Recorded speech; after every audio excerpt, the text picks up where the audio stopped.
Hello, friends. Thanks for joining us. Smash that subscribe button, leave a like, leave a comment. Tell us what you think. Benny, where can they find us on social media?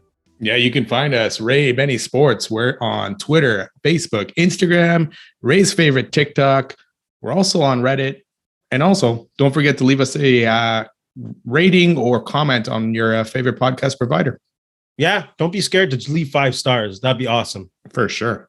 We got CFL, we got NFL, we got NHL. So let's start it off with a little bit of Winnipeg Blue Bomber. Unfortunate, sad news. Probably the greatest head coach in Winnipeg Blue Bomber history. Bud Grant passed away at the age of 95. Yeah, 95. 4-time Grey Cup winner as the coach. 4-time Super Bowl appearance as the coach of the Minnesota Vikings. A football genius. Yeah. Bud Grant, where would you rank him in CFL head coach rankings, respectfully? You know, like if you want, it's hard to say because he was only here for 10 seasons in the CFL, right? And you compare that to say Don Matthews or Wally Bono, who were around forever, kind of thing. Yeah. To me, he's definitely in the top 5 if you're picking those guys. To me, great, like you said, greatest bomber coach in history. You know, maybe at the end of it, Michael Shea will have something to say about it. But as of right now, Bud Grant's it. Like 10 seasons here, 4 Grey Cups, 6 appearances in the Grey Cup in those 10 years, right? So great career. I think he was third best winning percentage amongst coaches. 644. You know, and I think it was only Huffnagel was ahead of him who coached less. And I didn't put it down who the other one is here. Dickinson also has 7-1-2, but he doesn't have 100 wins yet. No, he's still getting there, and he hasn't had enough games for me to even throw him in there, kind of thing. And also Hugh Campbell has a higher winning percentage, but he, I think, only coached a few years. Five seasons, he won it all, and were those all with Warren Moon? He was, I think he went his first year. He went to the Grey Cup and lost to Montreal, 41-6. Okay, and then he went and won 5 in a row. Yeah. So, for me, he's top 3. And for me, I don't have a particular 1, 2, 3. The names are Bud Grant, Hugh Campbell, and Wally Bono. Yeah. Don Matthews close right in there too. But those would be top 3. And not only was he this great CFL player, coach, he was drafted by the Eagles, but he went to play for the Minnesota Lakers. And he won an NBA championship. So that's right. I read that today too. Yeah, this guy's decorated with constant success wherever he goes. And the first statue that was in front of IGF Field, shout out also to Cal Murphy, another great coach that could possibly be in that argument as well. We've been blessed with some good coaches. Dave Ritchie is also on that list of high winning percentage coaches. But yeah, with coaches with 100 wins, he's up there. Yeah, and he's just one of 3 people too that has been enshrined in both the Canadian Football Hall of Fame and the Pro Football Hall of Fame, you know, with Warren Moon and Marv Levy. So that's a pretty good accomplishment in its own right, because he went from the CFL to the NFL and was with the Minnesota Vikings for a long time. And like you said, took him 4 Super Bowl appearances. Unfortunately, couldn't get the win there. Also coach of the year in 65 here. So yeah. It's funny. I read a quote too from Peter King's article that Bud Grant hated Vince Lombardi. It's amazing. Like these coaches were actually very good coaches, and they couldn't stand each other, kind of thing. He's a Minnesota guy through and through. Exactly. Remember that playoff game where he wasn't wearing a jacket? You see all these players with like arm things, and they're all tight with their gloves, and he's just walking to center field doing the coin toss with a shirt. What was it? His players wearing the short sleeves? Because it sounded like they wouldn't even do it either. Like they just looked at him, and he's like, yeah, you're not doing that, kind of thing. And they would cut I was reading something today too, that they're cutting their sleeves to make them even shorter, kind of thing. So, jeez, I'm talking about the playoff game where he came in, he was 80 years old. He wasn't coaching. He just did the coin toss. So And like this guy, and he's just known as that not emotionless. He didn't care about people, but the even keeled leader on the field, because he felt that, you know, if you had a coach that was too high or too low, that players wouldn't follow him all the way through. So he was just an even keeled genius, said by many, not me, but Grant. Yeah, I was reading again an article today, and that's what all the players and former players were just saying about him. Genius. A man of even few words. One said that he doesn't remember a lot of halftime speeches except for one, they were losing 30-0 to Saskatchewan, in that game. And I can't remember exactly what he said, but it was more like, I can fine you guys for playing terribly kind of thing. Right. Yeah. So they came out and they ended up losing 31-30 to Saskatchewan on a late Rouge single, whatever it was. There you go. Everyone's favorite. Exactly. Yeah. But he didn't find them afterwards because he's like, hey, you guys fought back kind of thing. Right. So that was his pregame or halftime speech, he didn't need to say a lot of words most of the time. So I'm going to take your money. Yeah, exactly. I'm going to take your money. Wow. That's a motivator, the great motivator. Yeah, exactly. Let's talk about a little bit of CFL free agency. Who was the most underrated CFL free agent signing this free agency period? You know what? I'm going to go Drew Desjardins in Ottawa. I like that signing. I know it was a little bit earlier before free agency even really kicked off and all that stuff, but I haven't heard too much since free agency started about this signing. I know Ottawa paid a good chunk of change to Drew, but from watching that guy play with the Bombers a couple of seasons ago and all that, like he was just a force for that O-line for the Bombers. So I think that'll help the Red Blacks quite a bit and hopefully shore up that O-line, which I know they made a lot of signings last year. It didn't really work out, but Drew Desjardins should help it quite a bit. Interesting that you're going with a former Blue Bomber. Very interesting. Because I am as well. I'm going to go with Casey Sales in Hamilton, though. I think he's just, we know him here. He has a presence on the defensive line. And here he was overshadowed by the play of Willie Jefferson and Jackson Jeffcoat. And in the offseason, he's probably overshadowed by when they signed Jagarrett Davis and Quate Kubotang from Ottawa. But we know he can ball. And he can stop the run and he can push guys back into the pass. And they also still have Ted Laurent. That's crazy. And they have Malik Carney. This guy had 6-7 sacks as a rush edge. That D-line is going to be tough. Yeah, and that's still a hole as far as I know on the Bomber D-line, right? We haven't brought anyone else in. I guess that those scouts are gonna have to earn their money to replace Casey Sales. Yeah, they just signed a guy from South Carolina, edge rusher, who looked pretty good. So we were talking about how since Jonathan Kongbo. We haven't been able to replace him. I'm not saying that that's going to be a replacement, but he's an edge rusher that will probably be in the rotation or hopefully play in the rotation. It's a good start. Yeah, for sure. The Hamilton front seven is going to be something else, and they go in a trade for Jameer Thurman. Get out of here! It's funny because we were talking about Hamilton and how their lack of moves, really, right? Like they were working on that Bo Levi contract, trying to get that done for so long that they weren't doing anything else. And all of a sudden you're like, oh, wow. You sit back and look at their moves and it's like, wow, these are pretty good moves. Yeah, they made some good moves, without a doubt. They want that Grey Cup, man, in Hamilton. Okay, well, I'm sure there are a couple of other teams. I don't think so. TSN buries a bit of Montreal Owls news with a new owner, an exciting new owner like we talked about last week. How would you grade TSN's NFL coverage? And I'm not just talking about this instance where it kind of slid down the rotation. It was behind NBA coverage, which I don't think ever should happen. It's not like the Raptors are in a heated battle for, a slotted playoff spot, maybe a play-in or whatever. So they should be ahead of that. Hockey preceded it. Absolutely fine, but not golf. What are they doing? No. Time and time again, TSN has proved that CFL is not a priority. I give them a D on their coverage. Look at the set. How long has it been the same set and the same graphics? Give me a break, TSN. I actually agreed with you. I got a D as well. That away. And I only gave them a D because at least they talked about it, but it was 23 minutes into the show. And it's unfortunate too, because you had Dave Naylor, Bob Irving posted something on Twitter saying this is terrible. And then you had Dave Naylor, who's the main TSN or CFL guy at TSN, responding and saying, hey, we talked about it. It was 23 minutes in. And it's 23 minutes in, this is pretty big news. You found an owner for the Alouettes. You found a pretty wealthy owner for the Alouettes, which stabilizes that franchise for hopefully a long time to come. And you talk nothing about it. I will say I do like their CFL in-game coverage. I like their panel. I like they got former players and all that stuff there. But like you say, that set hasn't changed. No. And really, it's just their guys are in the booth there in Toronto. They're not traveling to other cities and posting up until playoffs kind of thing, right? So yeah, the in-game graphics are the same. They can't even get a first down line that looks good. It looks like it was in 1997. The players walking through it and their jerseys changed. They got to pick up their game. It's ridiculous. But even in season, like their highlights are not there right away, right? No, They're pushed back, on Sports Center. They're not front and center. They're not in the first 10, 15 minutes. The only time they actually get some more playing time or earlier playing time is when they're the only sport really going on.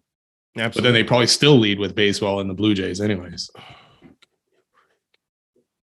Hopefully with the new Montreal owner and his own stations, maybe that'll put some pressure. I know they have a deal signed till 2025, I think. Mm-hmm. So obviously nothing's happening till then, but at that time they need to find a better system or a better competing, maybe get Sportsnet in there, which I don't think they care about the CFL at all either, but yeah, they need a competing, like the NFL has got Fox, CBS, like you got all different ones competing to buy something, right? Whereas TSN is just on TSN. They don't even have it on CTV, which is another affiliate of them, right? So yeah, they know they can outbid CBC. Sportsnet doesn't want to put any money. They're obviously not interested. They have their Blue Jays to take care of, so it's fine. And Sportsnet has hockey now too, NHL, right? So TSN's going to wake up on their coverage. And also, what's his name? Davis Sanchez was defending, what's his name? Dave Naylor's position on, it's fine. Like, come on, y'all. Like, have some pride in your, like a former player. Come on, you should want to profile in this league. It's a new owner, billionaire owner. And like you said, he's a competing media mogul. That alone is a good story. You think TSN doesn't want to do that, though? You think if the Commanders get sold, that's not going to be like almost front and center on TSN? Washington Commanders? Front story. It'll be, for the first 15 minutes, probably. Yeah. So... Oh my goodness. Let's continue talking about CFL growing the game. Randy Ambrosi now focused on Atlantic expansion. I don't know if they'll be the Schooners or whatever, but he really wants a 10-team league. Good idea. Bad idea to put all efforts into the Atlantic team. Thoughts on that? Yeah, I think they definitely need that 10th team. It's enough of this odd number of teams and this weird schedule all the time. You definitely need 10 teams. And Halifax sounds like they're kind of the front runner because they're really the only one that they've talked about. And they seem to get, obviously they're selling out. It's a smaller stadium. Like there's only 10,000 seats or just over. Yeah. And they're selling that out for Atlantic touchdown games. Right. So, and apparently this has been going on and off since the 80s about an Atlantic team. It's been going forever. I'm like, I didn't realize that, but the unfortunate thing is you just got to get that city to buy in. Right. And I know the CFL has been asking them to build a stadium, but now they've kind of backed off a little bit and said, okay, let's keep the stadium we have and maybe add some temporary, make them permanent seating at some point, and then go from there. So hopefully if that's the point, they can get a stadium, 20,000 seats with temporary seating. And then, if it's a success, you start to build off and maybe they'll get a stadium there at some point. That's the best thing to do is build off that and continue building on that site and making it bigger until you can't anymore. And if the team's financially viable enough, and then if you can convince government to put money into it, then you build a whole new facility. Like you can have a wicked environment in a small stadium. Like they kind of have this cool vibe, like kind of like McGill, Montreal, where there's buildings around it and it's university, and kind of like Ottawa and Lansdowne or TD Place or whatever they call their stadium now, where it's also around a residential area, kind of like a cool restaurant kind of place to chill out. So they got to absolutely. If the NHL can have a team in a 5,000 seat arena for a couple of years, the CFL should be fine having a team in a 10,000 seat venue that's comfy. And if it looks college-like, who cares? Who cares? It's a nice flavor. Yeah, I mean, they already started construction on the expanded pop-up seating. They have to at St. Mary's University. So that's going to start in May, and I think it's ready in July for the game that's going to be played there. Yeah, so now. Hopefully they'll leave that seating in there for a long term, and that'll hopefully get a CFL team in the next 2 to 3 years, hopefully, and then build off from there. That's what the commissioner's trying to do. He's trying to make them keep that situation up and standing, so it's there and available. Yeah, for the most part, CFL they're 20 to 30,000 seats are the best, right? Like even in Winnipeg, we got 33,000. When Winnipeg wasn't very good, we weren't selling that out. Even now it's close to 30, but it's not always over 30, right? Yeah. So you definitely have those stadiums like that. And then you can have smaller ones, and then build from there. Yeah. But if you can get a 30,000 seat stadium that's there, so for Grey Cup events and all that, it's there. But at least you're getting 20,000 fans. Hey, it's good. Even a 25,000 that's expandable to 30. Yeah. That's fine. I don't think they need no 30,000 stadium in Halifax. I think that would be excessive. I'll bring the cost up crazy much. So especially if they need government funding, and they're already reluctant as it is. As long as those expandable seats are not like that Grey Cup in Winnipeg where we were all crammed in together on those temporary seats. Oh, I had a good time. I did too, but I had some juice. It was fine, wasn't it? I just expected those seats that's a section to collapse at some point because it was packed. There were sardines in there. Yeah, I still have that BC Lions toque somewhere around. I don't know how. I forget how I got that. I acquired it off some BC Lion fan, but it was a good time. Yeah. Let's talk about the NHL Jets. The Winnipeg Jets week that was shocking to me. Okay. Why would you say shocking? They lost 2 games that they arguably should have won, right? They should have beat San Jose. They ended up playing way better than the Wild, but Marc-Andre Fleury and James Reimer in that San Jose game were almost lights out. And then you're going on the road to Florida to play the Panthers and the Lightning in a back-to-back, and you're thinking, okay, well, we lost those 2. We're definitely losing these 2. And then they ended up getting outshot like crazy in those games and end up winning those games. So it was almost like a reverse. So, like those 2 games, they got goalied, and then these 2, Bobrovsky and Vasilevsky weren't at their best. It flipped for me. The Winnipeg Jets week that was for me was puzzling. Pretty much the same as you. It started off with a loss to the lowly Sharks, and a loss expected against Minnesota, who they're now 0-3 against this season, and not just Marc-Andre Fleury, but that goal through the 5-hole. Oof, that did not look Hellebuyck like at all. That was a rough one to watch. Yeah. But then they go into Florida where, we would have been ecstatic if they came out with 2 points, either a win or 2 overtime losses, but they come up with 4 points. Yeah. And Hellebuyck looks like a world beater again. Yeah. And they should have lost both those games, right? Like they should have. Like even against Wild, I expected full well that they were going to lose that game because the way they played against Wild, but they all played the Wild, and like you say, that third goal from Helly was kind of shaky, and you're like, okay, if we're going to get anywhere, we're going to do anything. We need Hellebuyck to be at his best. Yeah. And he may have let it in 4 against the Panthers, and they blew a couple 2 or 3 2-goal leads or whatever it was. Yeah. But he stood on his head, in the third, late in the third, and in that overtime period to allow the Jets to come back and for Scheifele to get that overtime winner. Is there something about this team when the injuries pile up and when the lines are all Fukakinish that they play their best hockey? Like this happened earlier on in the season, and then when those guys came back, was it January-ish? When they got the full slate of guys back, it just all started falling apart. And now they look solid in 2 games with guys injured again. I don't know. I don't know if you can necessarily say solid. It all depends on Hellebuyck, man. If he's going to have a good game, he's going to give them a good chance to win. If he's shaky, if he lets in bad goals like Minnesota, where goals for the Jets are tough to come by, they're going to end up losing. Yeah. And against Florida, he was iffy, right? Like he had good moments and he had still some bad moments, Kelly. Against Tampa, he was pretty good. Like lights out, like he was the main reason for them hanging on and winning that game. Yeah, you say solid. Solid might not be the perfect word, but they're not the team that got punched in the face and folded in Florida, at least, which is encouraging. But again, puzzling, shocking. And who knows? Who knows what team you're going to get? But that's the thing as well. Like Florida was coming off a back-to-back. Like that. There was a second game of back-to-back. And you're thinking, okay, they're the better team because usually that back-to-back team is better in the first 2 periods, and then the third period it kind of flips around, right?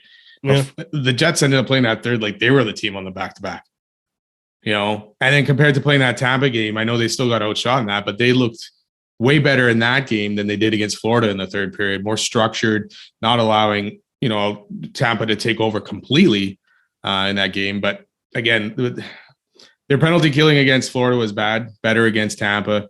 Oh, Tampa, when they had that 5-on-3, I thought, oh gosh, but they gave up the shorty on a breakaway. The Jets gave up a shorty on a breakaway. So. Yeah, they're up 3-1 on that one too. Yeah. So, It all depends. Josh Morrissey was out for the game yesterday against Tampa. Who knows if he's out long term or if it's just day to day. We'll see what goes on there. But he's day to day right now. They got 15 games left. Are the Jets going to make the playoffs? You know what? If you would ask me after Minnesota game, I would have said no. Now you asked me after this weekend, I say yeah.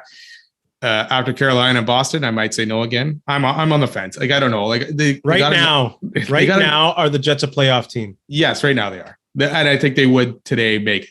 The only thing that scares me is Nashville still has 3 games in hand.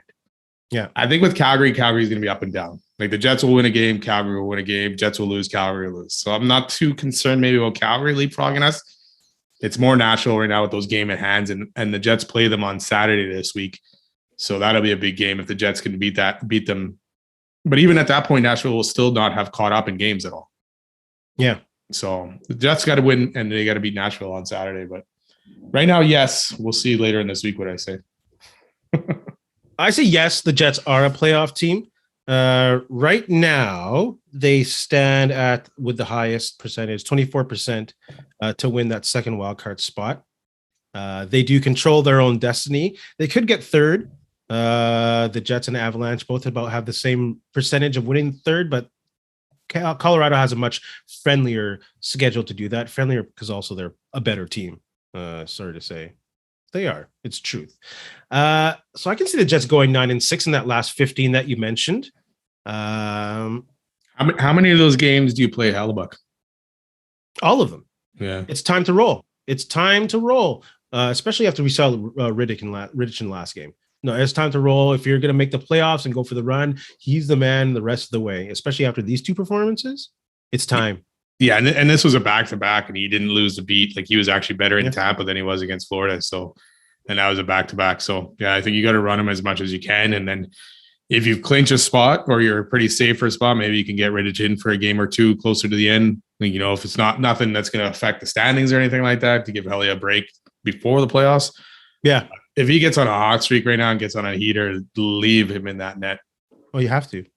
You have to. He gives you the best chance to win, and you have to go on runs here. Yeah. And you got 2 tough games coming up still, this week, Carolina and Boston, Tuesday and Thursday. 2 top teams in the East, especially in the East where the Jets have struggled. That was the other thing about beating Tampa and Florida. East Coast road trips and playing East Coast or Eastern teams, the Jets have struggled all season. So to pull out 2 victories and that was big. Now you got Carolina coming in who hasn't scored a goal in 2 games and only 1 goal in the last 3. So yeah, they're going to be gunning and hoping to obviously put the puck in the net, and they can. So I don't know who, you have these 3 games in the middle here with the Blues, Coyotes, and Ducks, and you got the Kings and Sharks again. You might want to put Riddick in there, but I don't think you do, man.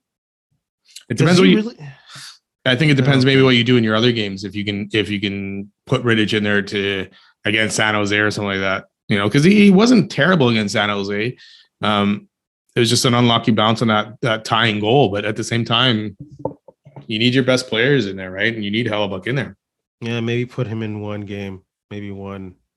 Like Nashville, Nashville and St. Louis is a back-to-back. But the Nashville game is at 1:00, and then the St. Louis game is not till 6 on Sunday. So you got over 24 hours there between games. So that's enough time for Hellebuyck to probably be ready to go. But they are traveling, though. They are traveling. Well, you're back in Nashville's at home on Saturday, is it not? No, but then you got the Blues you're talking about. The Blues are also away. So is traveling. It? Oh, okay. Yeah. Yeah. So even if you're at home, you're traveling. Yeah, maybe at that point you might slip Riddick in there. It depends. It depends what you do against Carolina and Boston and Nashville. Like if you can somehow go maybe 2-1 in that or 3-0 somehow, then maybe you do throw Riddick in for that St. Louis game. Ooh, time's getting tight. It is. I mean, every game obviously is going to be big right now and count the most, right? 15 games left for the Jets. Like you say, you got to win at least maybe even 10 of those, right? That would give them 20 more points from where they are now. So the Predators do have a tough schedule. I don't see them going on any kind of run when they have to play teams like Toronto, Dallas, Colorado, Boston, Carolina a couple times, or one of those teams. The Penguins, I think, a couple times. So I don't see them going on a run, which makes it feel good, better as a Jets fan. But yeah, you got to pull off some wins. If not, they got to get on some kind of heater going into the playoffs. It's funny because Nashville, they sold off guys, they traded guys, they traded Niederreiter and all that stuff, and they still find themselves winning. So talk about that guy. Talk about that guy as an addition so far. Ooh. Yeah, pretty good find there, or not find, but pretty good addition for a second rounder. Heck yeah. No one criticized Chevy that was a bad deal. No, but that was the deal. But so far, the deal is working out. Even Nemestikov, man, he had 2 goals against Florida. Like I wasn't expecting him to chip in goals. I thought maybe he's here, he'll play some good defensive hockey. But those were 2 big goals. That game? Yeah, he was centering. It was funny because you were talking last week about Wheeler being the center, right? And then on the one face-off, I hadn't realized what was going on there. But the one face-off, I guess Nemestikov got kicked out. Wheeler won the draw, and the Jets ended up scoring right after that. It's like, oh, Ray's on to something. Well, I've been on to something since last year, bro. But it was Nemestikov who was playing center mostly that game. So yeah. Well, two good finds. Let's continue talking about Hellebuyck. Interesting conversation on Twitter in Twitterverse. Someone saying that Hellebuyck could be, or definitely is, the best player in Jets 2.0 history. Is he one of the best in 1.0 history? Would he be on your Mount Rushmore of Winnipeg Jets? Easy, yes. Mm-hmm. Big time. I mean, he's been the cog, like, since he's ever taken over for Pavlik, Hutchinson, all that stuff. He's been the main guy. Like, he's been this big reason behind their success. Even when they had the good team back in 2017-18, it all rode on him, basically, right? Absolutely. And we saw when he struggled in that Vegas series and he was starting to make a lot of mistakes handling the puck. You saw how badly that hurt the team, right? And he was still younger there. So to me, yeah, he is the best 2.0 player for sure. Yeah. I don't want to put him above Howardchuk at this point or anything like that, but he's definitely top guys in there. He would be on my top 4 for sure. Oh, he's beyond the Mount Rushmore for sure. Yeah. He's a Vezina winner. Yeah. He's a Vezina winner. And also that name, Vesnabuck, can you stop with that? That's a horrible, at least Norrisy, it makes sense, but Vesnabuck does not make sense. Just sign something else. I like Vesnabuck. I hate it. I think it's horrible. But yeah, he's definitely in my top 4 Jets of all time. That was an interesting conversation too. But it's also kind of slim pickings, I'm sorry to say, if you look at it. Kind of slim. Well, you were talking today too about the top forwards kind of thing in Jets history, and I'm like looking and going through. Well, there's not really a lot of great options there. We had a lot of. Well, there's Howardchuk and there's Solani. Who else you put it on the other side? Who are you gonna do? Unless you're going to WHA days, then it's a little bit different, right? But then you got guys like, okay, so if you wanted to do Wheeler and Scheifele right now or something like that, and that's obviously you got your center ready in Howardchuk, right? Yeah. Or if you wanted to go Paul McLean, but even it's like Paul McLean was good, but not great, right? Yeah, but he could score. So you want to see if you could put Howardchuk between Liney and Solani? Yeah, that'd be pretty fun. Phil Housley on the back end. With my Morrissey. Goodness. Yeah, and Hellebuyck. Not Pokey Reddick. No, sorry. Pokey and the Bandit. Pokey and the Bandit. Pew pew. No, I had so much hopes for Daniel Berthiaume when he first started. We all did. NHL hot topics. Are the Bruins that damn good, or is the league that damn bad? They are that damn good. Yeah. If they were in the West division or conference, and had that same record, I'd be like, but the East is a tough conference. Yeah. They got some really good teams. Even in their own division, they got tough teams with Tampa and Toronto. I know they got weaker teams with Montreal and stuff like that, but their goal differential is 103, like plus 103. That's ridiculous. Like the next closest was New Jersey at 58. Like it's crazy. Like their goalie's amazing. Yeah, Linus Allmark, 1.89 goals against, 0.938 save percentage, and they're second in goals for behind the Oilers.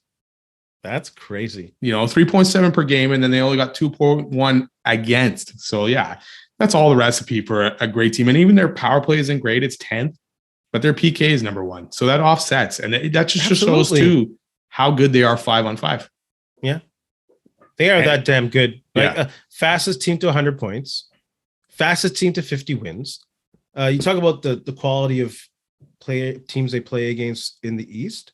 They are 3-0 against the Rangers, 2-0 against the Devils, 2-0 against the Penguins, go to the West, 2-0 against Colorado, 2-0 against Dallas. These are like the best teams in the league, not being able to take a game away from them yet. No. They're that damn good. Yeah, I mean, we've seen Detroit in the past with the 60 whatever wins for the record and all that stuff, and not make the Stanley Cup final and win it, kind of thing. So it'll be interesting to see if Boston can kind of buck that trend of being the best team in the league and going on a tear through the playoffs. They got a tough road though, even in maybe not the first round with either the Pittsburgh or the Islanders, depending on how that ends up, but they'll still have to get through Tampa and Toronto. Yeah. And then either Carolina, New Jersey, or the Rangers after that. So be interesting. But if they're that damn good, like we're saying, they shouldn't have a problem making the final. Yeah, for sure. That's the thing. They haven't faced adversity. They've rarely lost 2 games in a row. Like, how many games have they lost all year? 10. That's and 5 in overtime, or I think it was. That makes no sense. Sense. And the funny thing is, you got guys like, and you're thinking, okay, Patrice Bergeron's on his downward spiral. Marchand, he can't be as good as this year as he was. And he's still, and then David Pasternak's tearing it up. Yeah. Whoever's doubting those two, I don't know what you're smoking. No, I keep thinking that, okay, this is the time for them. Like Patrice Bergeron he ended up signing late with Boston, right? Yeah. Boston, I'm pretty sure they wanted him back, but he was probably checking out what else is out there kind of thing. And he ends up coming back and having a pretty good season. They already signed him for next year already. So yeah. And they're making good moves, only getting better at the trade deadline. It's ridiculous. Let's move on to some NFL talk. First thing on the docket. I don't even know what I was going to say. Docket. Idiot.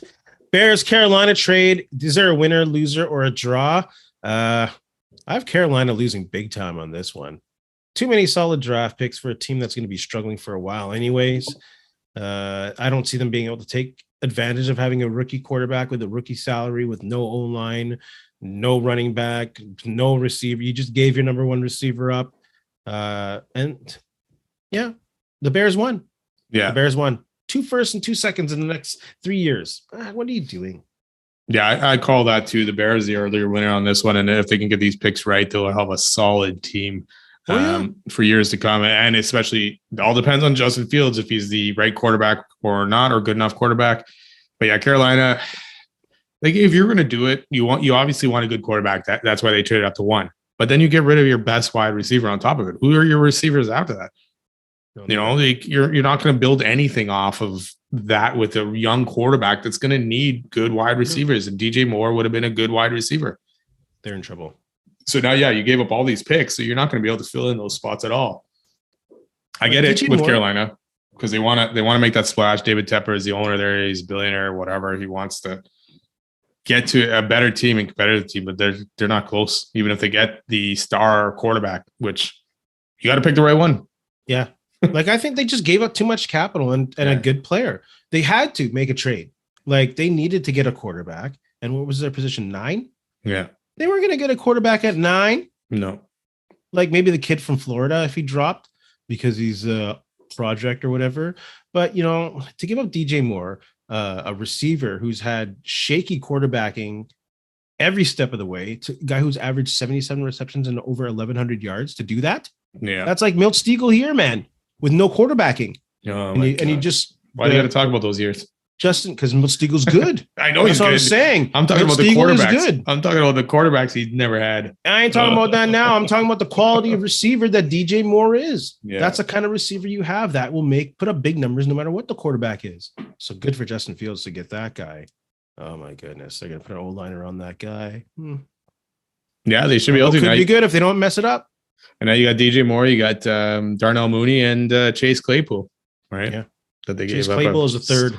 They gave up a high pick for that guy still. That's cool, man. That's cool. Yeah, as a Steeler fan, that's cool. Let's talk about Jalen Ramsey being traded to Miami. Is Miami a contender for this move, or there's still other roles to fill? There's still questions at QB for me. Is Tua going to be healthy enough? Like we've seen flashes out of him. He's been good, but he hasn't been able to be consistent enough. He's been hurt. And now then the injuries started, the concussion started and all that stuff. So that to me is still the biggest question mark. And that to me, especially with all those good quarterbacks and teams in the AFC, still keeps me from saying, Miami's going to the Super Bowl this year. It definitely does help them. I think as a contender, it puts them up there in the AFC East at least. They're getting a good number 2 corner because they already have Xavier Howard as your number 1. So that's like the best corner combo in the league pretty much. And they got someone who can help support the run, which is a big need that Miami had. So quarterback is still a big question mark. If Tua can stay healthy, they were top 3 offense in the league last year. Top 3 without a doubt. But can he stay healthy? But like you said, that whole AFC East is going to be tough. Especially if Aaron Rodgers ends up going to the Jets or not. Oh yeah. And they got a good young nucleus there in New York on D and on offense. So it won't be easy, even for the Dolphins. And Jalen Ramsey, he wasn't great last year with the Rams, but the Rams altogether weren't great. So maybe that was just a one-off here, but we'll see if he can bring back the form. But I don't for a 3rd round pick, I think it's a pretty good deal for Miami to take that chance. Absolutely. For a 3rd rounder? Yeah. Oh, without a doubt. As long as you don't sign him to another crazy contract and give him some more money. No, they won't do that. He has no leverage on that. Although he does have he was, what was it, Pro Football, whatever. They ranked him 3rd cornerback last year. Still That's pretty good for a guy who everyone said was on his down year. Yeah. Let's talk about some free agents. Free agent tampering, your favorite time of the year. Rumored signings. Any big signings there that really pop out to you so far? Jimmy G's gone. Yay! Wow. He's off to the Raiders. He's off to the Raiders as long as he ends up signing. 3-year deal. Sounds like it's basically a 2-year deal, possibly. Not a lot of money compared, in terms of quarterback money, right? Yeah. Good money still, but quarterback money is not. Good spot. I guess he goes back with Josh McDaniels. He's got Devontae Adams. I don't like it for Devontae Adams. I don't know if Jimmy's going to be the quarterback that Devontae needs or wants, really. We'll see. So we'll see. Yeah, I can still see the Raiders drafting someone earlier or a quarterback at some point. So we'll see what happens there. Another big one, Johan Hargrave to the Niners. Fills up that D-line pretty good for the Niners. It's a lot of money on that D-line, but should be pretty solid. That is a lot of money. And they haven't even signed Bosa yet because I think this is his 5th year, so they haven't signed him yet. But be good coin to obviously toss his way as well. Yeah. I like the signing of Nate Davis in Chicago, getting a good guard. Anything that helps that line in front of Justin Fields is a good thing. Disappointing as a Steeler fan. I really want to see Tremaine Edmonds come to Pittsburgh. We really need some linebacker help, but he also went to the Bears. So the Bears were busy.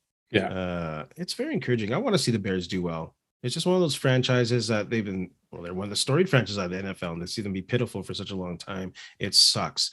So I think those 2 were pretty big signings right there. Yeah, the Bears were probably the winners of free agency day 1 tampering period. And along with getting DJ Moore as well, but Tremaine Edwards, there was another linebacker that they signed. I don't have it on my list here, but should be another good signing as well to play next to Tremaine Edwards for the Bears. So good moves. We'll see. Like we always say, though, free agency sometimes doesn't end up working out, especially with the teams that go crazy, right? Yeah. So yeah. Why don't you like the free agency tampering period? It's just stupid. Just call it free agency already. But it's drama. It means more people are online surfing, more people are on NFL Network. But it's supposed to be, okay, these are possible signings. It's like they're already talking that these guys are signed already. Yeah, and it's day 1, so obviously they were already tampering yesterday. Yeah. Well, there's an element of surprise and guys not being able to go and actually go to the site and go visit the team. And this is like agent to management talk. So you have those 2 days of seeing, and who knows, you can have like a situation, was it 2 years ago? Last year with Randy Gregory, who signed a deal and he reneged on it, went back. So I think it's fun. I don't know why you don't like fun. You know what? Okay, fine. If you were going to say it, like, okay, say even Hargrave, like he signed pretty early in the day. Yeah. Okay. So obviously he already had this 4-year, $80-something million deal on the table before today. Because why wouldn't you say, okay, I got this from the Niners, I'll go look around for the next day or so? No, he already looked around. He knew he wasn't getting any more anywhere else. And so he signed the deal. It's like every one of these other ones. You think Jimmy just signed with the Raiders because that was it?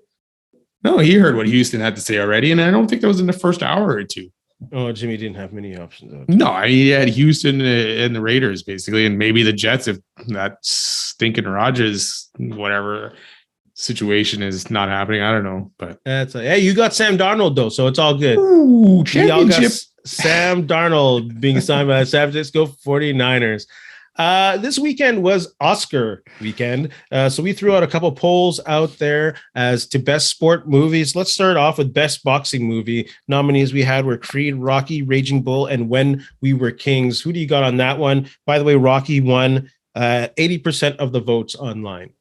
I'm Italian, so I got to pick Rocky anyways, right? I can't even go against that, but good movies. Obviously, atrocious boxing altogether in those movies, but wicked movies. So I would go with Rocky anyways.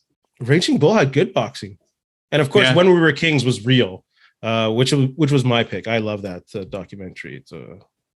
It's a great documentary about Muhammad Ali and George Foreman and the political thing going on there, and the James Brown and his crazy band all on drugs. It was fabulous.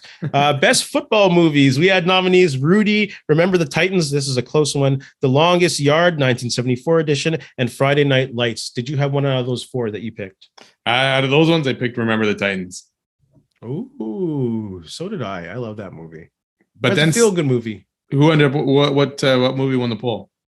Remember the Titans has 35%. Rudy has 32%. Good old Rudy. Someone else replied on Twitter though. Any Given Sunday. That was another good one. Any Given Sunday and Blindside got some outside votes for football. But Any Given Sunday, that's another one I haven't really rewatched, but I wouldn't mind rewatching. It was a great movie. It's a good one. Yeah, it's a really good one. Isn't Robert Gordon in that one? Yeah, Bobby Gordon is in Any Given Sunday. Yeah. Thank you very much. And the final one, best hockey movie. The nominees are Goon, Slapshot, The Mighty Ducks, and Miracle. The winner with 66%, actually kind of shocking, is Slapshot. Who do you got out of that, or do you have an outsider? Yeah, I took Slapshot in that one. So no other outsiders. To me, Mighty Ducks was like the hockey in Mighty Ducks ticked me off too much. It was almost like the boxing in Rocky. It was just like it wasn't realistic. Even after you saw the flying V in practice at Canada Life Center, it was a phone booth at that point. Yeah, if you saw it work. It was terrible hockey. The flying V, that was a beautiful thing. Thanks to all you guys online for chiming in on the Oscar Twitter polls. It was great. Benny, you got a brickhead? Yeah, I'm going to give it out to Tony D'Angelo for his spear I guess he could have speared anyone else, but speared Corey Perry. So that's not a terrible thing, but it's still stupid play, stupid decision, 2-game decision. And to me, it just shows how far to me that the Flyers have fallen in the NHL and their lack of, like Tortorella's. He spoke up about D'Angelo before the season. Like, we need more guys like this kind of stuff, but you don't need guys like that. We don't need spearing in hockey. We don't need any of that garbage. So no, he's an idiot. To me, he's getting that brickhead. Shout outs. You got a shout out? I got a quick shout out for the women's soccer team. Having to go through the process of, just going through bad memories and talking about the program and how ill-treated they were. And so shout out to them. Stand behind them 100%. Right on. I got a shout out to Elm Creek, Manitoba's Corrine Schroeder, who plays for the Boston Pride in the PHF Hockey League, which is the Premier Hockey Federation, which is formerly known as the National Women's Hockey League. She became the first goaltender in history of that league to win 18 games and make over 700 saves in a season. So shout out to her, Corrine, from being from Manitoba as well. Hey, shout out. Sure. Benny, you have anything to say to our friends? You know what? Thanks a lot for listening. Don't forget, subscribe, follow, leave us a rating or a comment. And in the famous words of Ed Whalen, in the meantime and in between time, that's it. Another edition of Ray and Benny Talk Sports. Hey, friends and neighbors, don't forget to check us out online on Facebook, TikTok, Instagram, and Twitter at Ray Benny Sports. And don't forget to check out our YouTube channel. Leave a like, leave a comment, tell us what you think.